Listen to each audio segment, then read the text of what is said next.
Hey everybody, welcome to Bura Tech. In this episode, we're going to be talking about how big tech companies can fight fake news. Alright, welcome back. Before we start this video, I want to make sure that you like and subscribe. The more likes and subscribers we get, the more content we can make. And just a reminder, we get most of our funding through our subscription down below. We release 20 to 60 hours of fresh new e-learning content per month. Everything from web development to machine learning to cybersecurity tutorials and more. So please help us out. So fake news is a huge problem, and I'm gonna go as far as to say that fake news could be a filter within the Great Filter. If you don't know what that is, civilizations could reach some technological advancement and there might be some kind of filter that prevents them from going further. And I think misinformation might be one of those things. So I came across this photo on Twitter of Ice-T and 50 Cent wearing Trump hats. Now, I thought this was real at first, but then below it, it said that it was fake and falsified,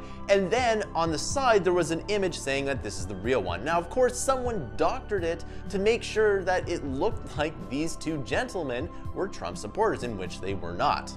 Now, if it wasn't for that warning and the verification, I would have thought this was true. I was completely sure that it was absolutely true. And it makes sense that you can literally Photoshop anything to make something look like something else.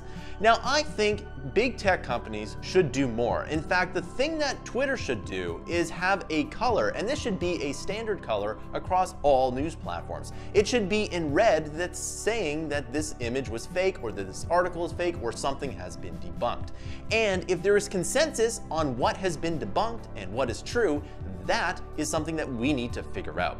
Now, this is a very difficult problem, but I think that the warning below was not good enough. It should be a bright red color. Now, red is usually a warning symbol in nature, and if you look at something red, chances are you should stay away from it. So the color red is something that most people around the world understand as something as warning or danger, and that's why we should probably use a standard red color across all platforms. So it doesn't have to be standardized by laws or anything like that, but it would be great if there was one hex code color that was fake news. And if you saw that red color and it was exactly the same red color across all news platforms, that would be good.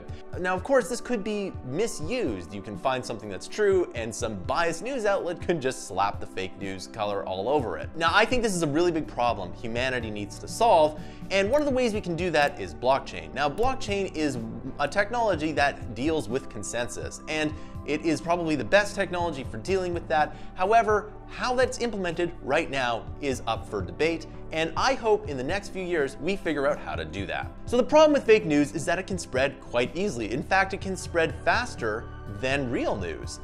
This clip of Joe Biden misrepresenting the state also went viral and is also faked. And guess what? I was also duped as well until I found out that it was fake.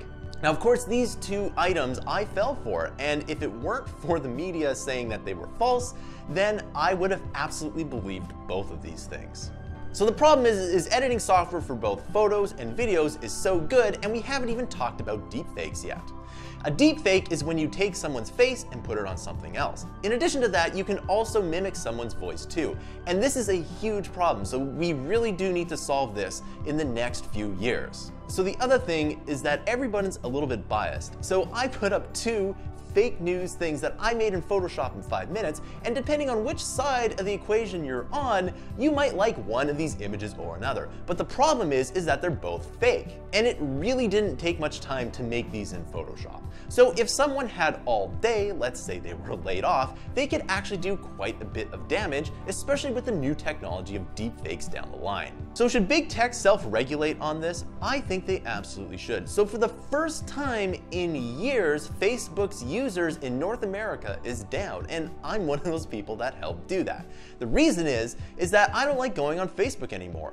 So not only does Facebook have a terrible policy with ads, I see too many ads when I'm going on Facebook, so I don't really use it anymore. I don't use Instagram. I've actually never used Instagram, and the only social media platform I use is maybe Reddit, just because I like seeing the comments and what people have to say about an article. But even then, I should probably not even be using Reddit because, well, social media is a suck on your productivity and your career. So fake news is a huge problem. I want to know your comments down below. Have you been duped by fake news? Please post the link to the fake news news down below. Also, do you think tech companies should self-regulate? Again, I want to hear your comments down below.